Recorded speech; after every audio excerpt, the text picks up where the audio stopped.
మొదట ప్రధాన యాజకుల దగ్గరకు తీసుకెళ్లారంట, కైఫా దగ్గరకు తీసుకెళ్లారంట.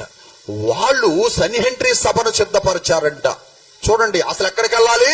పిలాతు గారి దగ్గరకు వెళ్ళాలి. కానీ ఇది రహస్యముగా తెల్లవారుజామునే సిద్ధపరిచినటువంటి సభ. అక్కడే ఈ జనులందరూ కుక్కల్లా కూడారంట, పాపిష్టి వాళ్ళందరూ కూడారంట. యేసు ప్రభువుని బంధించి తెచ్చాం గనుక పిలాతు శిక్ష వెయ్యాలి అంటే ఒక అబద్ధ సాక్ష్యాలు కావాలి మనకి. అబద్ధ సాక్ష్యాలు, అబద్ధపు నేరాలు మోపాలి. అప్పుడు పిలాతు గారు అవన్నీ విని శిక్ష వేస్తాడు అని ఒకళ్ళొక్కళ్ళు ప్రూఫ్లు చేసుకుంటున్నారంట.